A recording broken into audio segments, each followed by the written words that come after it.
Hi, I'm Jackie Tantillo, and this is Should Have Listened to My Mother. The New York Times feature Tiny Love Stories is one of my favorite go-tos on a lazy Sunday morning. In the Style section, you can find the Modern Love column as well as Tiny Love Stories, true tales of love in 100 words or less. They sometimes take my breath away, regardless of the content, revealing the complicated mix of emotions in what we call love. Whether it's happiness, pain, loneliness, or fear, whatever encompasses love between two people, again, in 100 words or less.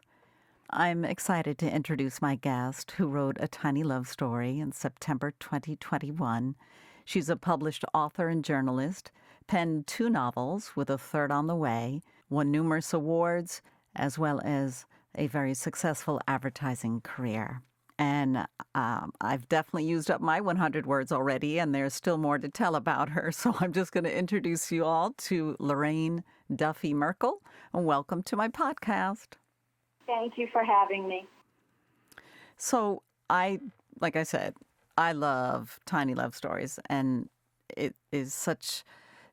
what is it, a tempest in a teacup. It's a powerful punch in a little dose, and that's my mind, my imagination. I see a movie. And when I read your piece, I just thought it was beautiful. And thank you. Your writing, your talent, you obviously are extremely creative. So I'm hoping that you'll read Our First Days, your Tiny Love story that was in the Times. Oh, it would be my pleasure. In some pre-fall cleaning, I waded through more than 2,500 family photos. Only one made me cry. It wasn't the image of me in my parochial school jumper, but my mother's note on the back of that picture. October 1964, Lorraine, first grade, my first day of work. She became a single mother when I was 2. After years out of the workforce, she returned as a telephone company operator. Many of the employees were younger. My mother must have been scared. But she did it for us, and in 1984, she retired as an executive at the same company. Oh, I get the chills. You bet she was scared. Yeah. You know, it's funny. It's funny where wisdom comes from, even when it comes from some place that you think people might consider it silly. But I really kind of got a handle on what her life must have been like when I was in, say, grammar school. When I watched, I forgot what season it was of Mad Men, and they introduced a character named Helen Bishop. And Helen Bishop was a single mother of one child, and she had a job in a jewelry store or something, and she did some volunteer work for political campaigns. And she was partially envied, but also scorned by the Betty Draper crowd. They were all women who didn't work, and they totally relied on their husbands, and their husbands weren't always very nice to them. But from the outside, it looked like they had everything. You know, they had a husband, they had a house, they wore nice clothes, they went out to lunch, but still in all, they envied her independence, Helen Bishop's independence, and they covered up their envy by scorning her sad little job in the jewelry store. Oh, she's probably volunteering for some political campaign to meet men, you know, that like they'd make snotty comments like that. And it wasn't until that came on that I thought that's maybe how the other mothers looked at my mother, who got up every day and went to her. She didn't work 9 to 5. She worked 8 to 4. And it kind of made me mad that maybe they were looking at her that way. Maybe they were talking about her that way, because I think what she accomplished was just amazing, you know, in a time when being a single mother wasn't a thing. I mean, now when you say people choose to be single mothers now, it's you're not different.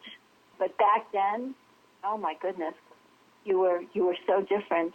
And she ended up becoming best friends. She had the same best friend for 49 years, which is a testament to the kind of person she is, the kind of loyalty she has. And her best friend ended up, she was a single mother too, so they kind of found each other. And I have to say, but you know, both of them, but my mother in particular, were, you know, they were outliers. She was an outlier, and she kind of bucked the system. And I remember one time I asked her about it, and her comment was, I did okay for myself, you know, and I thought that was a wonderful attitude to have. Well, considering the monumental obstacles she undertook on a regular basis, she rose to the occasion. She was being modest, don't you think? Yeah, but you know, that's kind of her way. She right now she's 98. She's going to be 99 next month. She lives with my husband and I. My son and my daughter are adults now, so they've moved out.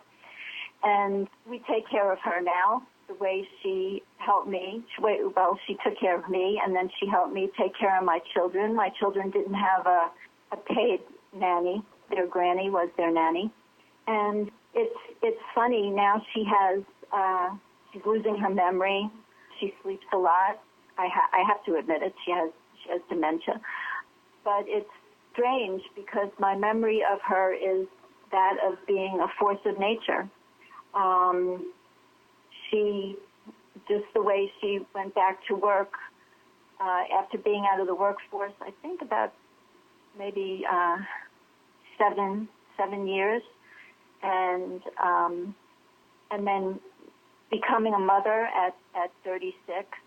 So I remember I overheard her when she went to sign me up for grammar school, telling, I think it was one of my aunts, you know, when she had me when she was 36, so she must have signed me up for school. She was about 42 or so.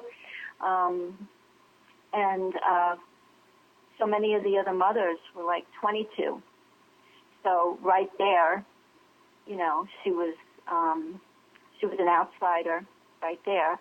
And then when I was in first grade, and that's when she went back to work.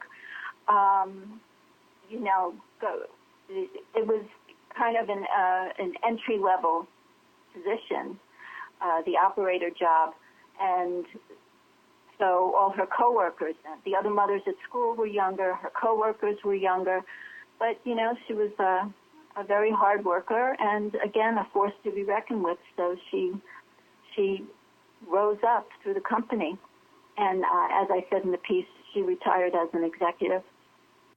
Can you tell us your mom's name? This force of nature.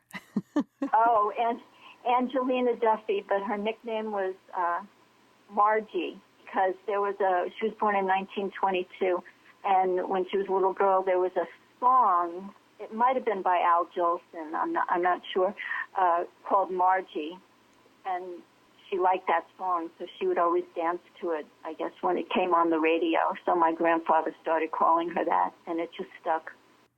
You've written about your mom on a number of different occasions, back in 2015 and just recently in March of 2021. There's got to be quite a tight relationship between you two. Oh, yeah. I always, my go-to phrase is, together we could fight over anything or stand up to anyone. So that's great. That's who we are. She's very headstrong, so I think I got that from her. So we can argue, we do argue. Sometimes I think we take different positions just to do so. But then when, you know, if somebody comes at one of us, it's always 2 against 1. So you have a lot in common, and yet you butt heads at the same time. Yeah. Well, I think my life was a lot easier than her life. She's a member of the greatest generation. She saw the Depression. She knows what poverty is. My father left our family, and so she had to go it alone at a time when that was not considered normal, I guess. And she did all that so my life would be easier. So, and my life definitely is. I don't think I could have done what she did. But there are things. She was because she had to be both father and mother. She was much stricter than I am with my children. Like with curfews and things like that. But sometimes I do find myself saying things to my children that she said to me, and I don't know. I guess you just take what you like and leave the rest. I like that advice. Well, especially when you start having your children of your own, right? You're like, well, I'm not going to do it that way. But often I find that, man, they were really smart. Maybe I should have listened a little bit more. Well, yeah, and she was very strict with me, and I did toe the line, and I was kind of, I don't want to say a goody two-shoes, but I never got in any real trouble because I always had to be home. When I look back at it now, I just say, and for a long time, I guess during my teen years, I felt like I was missing out. What it was that they call it now, FOMO. I always had this fear that I was going to miss out because I had a stricter curfew and such. But when I look back now, and I think, thank goodness, I can't look back and say that I got in a lot of trouble or I hung with the wrong people or anything like that. And that's because of her, Can we go back a little bit? How old were you when your dad left? 2. So you probably don't really have an idea of what she was going through emotionally and mentally. Absolutely not. And even, and I guess that when I was growing up, not having a dad was normal to me. And I just thought and we lived with my grandmother. And so I just thought that was my normal. But I do remember she was very intense.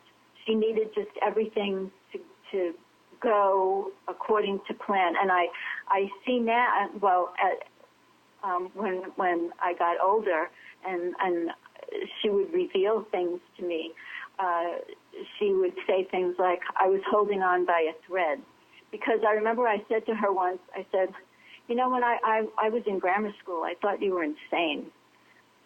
Like the least little things, like if I spilled milk, you seem to like lose your mind. Well, she probably was on the brink of snapping for emotionally, let alone it's hard. It is hard. Absolutely. And that's when she said to me, she said, I was holding on by a thread. And, you don't understand that until you have your own children. And you're operating off of fear all the time.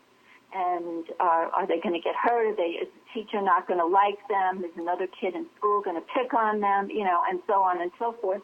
And, of course, I had a husband who I could say, this happened in school today, or the teacher told me this, or he wouldn't do his homework, or she did this. And he could kind of talk me down off the ledge. Mm-hmm. And but she didn't have that, so. What was her relationship with her parents? They were a very close-knit family, and she's one of 13. And the sisters were all, they all kind of hung out together. So when my father left our family and she wasn't working then, we moved in with my grandmother. So there was something that kind of we repeated, which was my granny was my nanny, and my mother became the nanny to my kids. So that's kind of what I knew. That's nice. That's wonderful. So that's why I repeated that pattern. And so they had what I had. And, I used to say that my husband and my two children and myself, we were the four musketeers. But even though she didn't live with us, when my second child was born in 1997, she sold our house in the Bronx, and she moved across the street from me. So even though she didn't physically live with us, she was always here. So they grew up seeing her as the fifth musketeer. Oh, that is so great. That's a special, special bond. It is. And in Rachel Ray's magazine, it's online, the online magazine, I wrote about how Thursday nights during all of grammar school for my children, Thursday nights, we ate at her house. Because she used to eat dinner with us at my house. But Thursday nights, I think it was because it was a long day as far as my children were concerned. After school, both of them had activities, and then I had to pick them up from both their activities. And, coming home and then cooking, it would just be too much. So we would just go to her house. And I wrote about all the things she used to make, and in her little galley kitchen, she would make a feast for her cast of thousands, and that was our Thursday night. And in the Rachel Ray magazine piece, I wrote about how she can't remember the recipes anymore, and we never wrote them down. So we had to, my son and my daughter and I, we had to recreate them from memory, and we would feed them to her, and she would kind of give us the thumbs up or thumbs down as to whether they tasted like anything familiar to her. Now, you have to tell me, because my mouth is already watering, what were some of these dishes? Oh, she used to make potato croquettes, and that was a recipe from my grandmother, who also never wrote anything down. Great. The recipe that was in the magazine was this one dish chicken recipe, where she just used to put the potatoes and the vegetables. The chicken went in first, and then that cooked halfway, and then all the vegetables and potatoes went in with strips of bacon over the top, and then that cooked the rest of the way. Oh my gosh! It's just amazing. And we ended up, the three of us, my son Luke and my daughter Megan, we ended up fighting the whole time over whether the peas go in before the carrots or whatever. But we made it, and it was a success. And also her macaroni and cheese was just something out of this world. So those kind of were the top three. But I mean, she was a wonderful cook. She could sew. The telephone company, when there was only one, was her second career. Her first career was out of high school was as a seamstress, and she used to make me the most beautiful things. She used to make things for herself. She made things for other people. She's a very talented, creative person. Decorating was a big thing. We didn't hire a party planner or event planner. When I got married, she did the whole thing. People still talk about it. When I see relatives I haven't seen in a long time, they still bring up the food at my wedding, and it's all her. The list goes on and on. Was she social? Did she ever date? No, she did not. In fact, she and my father got back together when I started high school.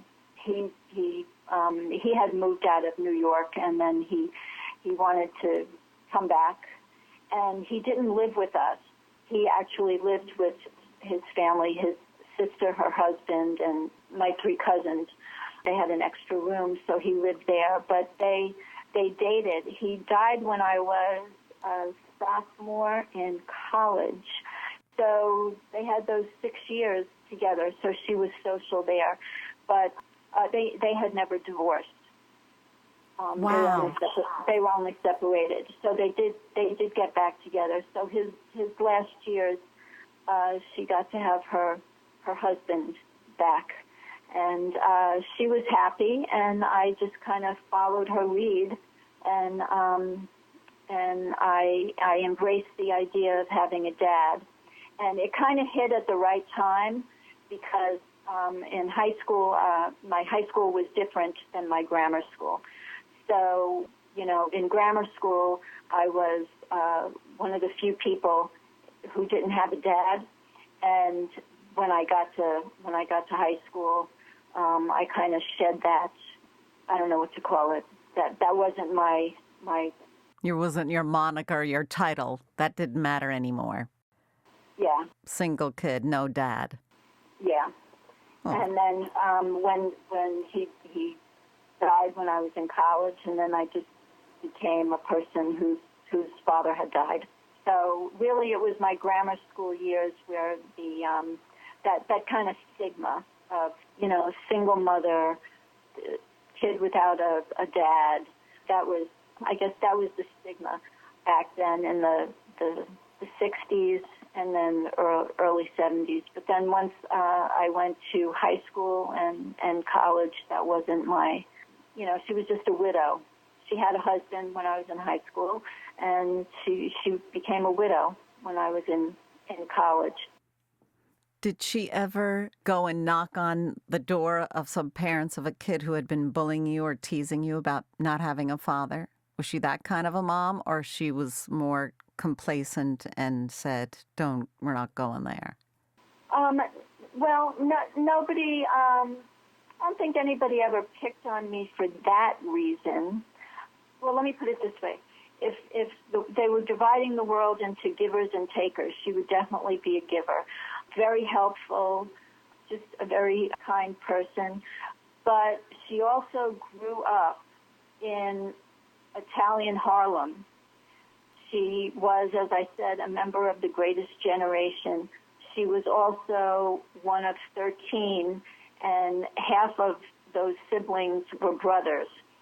So she was not a delicate flower, and she as nice and kind and polite as she was to people, she had an edge to her, and I think people would think twice before they ever made a comment to her or to me. So don't mess with Angelina?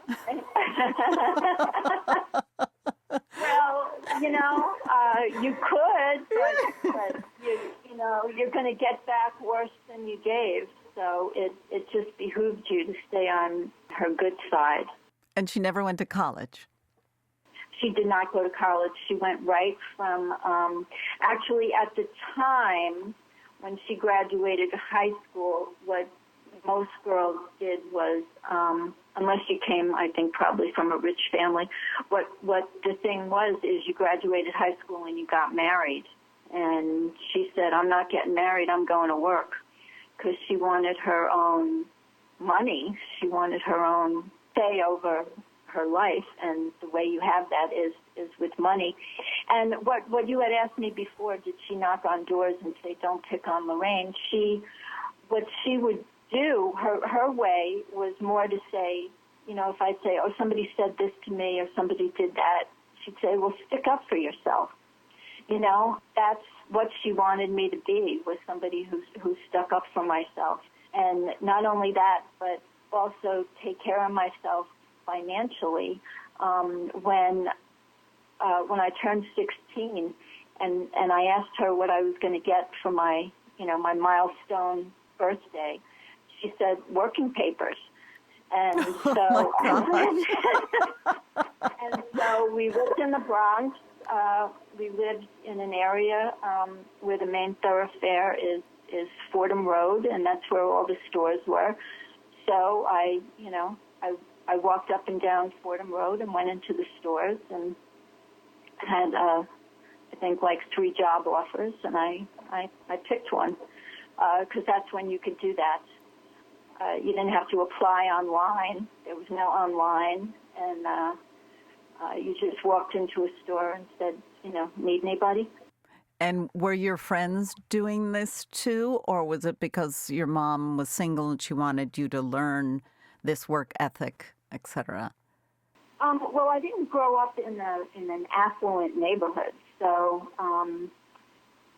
getting a job was not unheard of. But I think I was one of the first people to have one when I turned 16. What was one of your first jobs? Do you remember? My very first job was as a supermarket cashier, and then I worked at a store. It was very famous for a long time. It was called Loman's. It was kind of the TJ Maxx of its day. It was really nice clothes at an off price. Loman's is great. Yeah, I worked there, and I worked at a couple of the smaller boutiques on Fordham Road. And yeah, just, in and around my neighborhood. It wasn't until college that when I did, internships and stuff, that I went into Manhattan. Wow, I could just talk to you about your mom, Angelina, forever, let alone the whole setting in the Bronx. And I haven't even gotten into your writing. Wow, just so neat. So maybe we could have you back again and we'll continue the story. How's that? I would love that. Thank you so much. It's really wonderful. Can I just add just one thing? When I was growing up, and especially through high school and even college, I wanted to.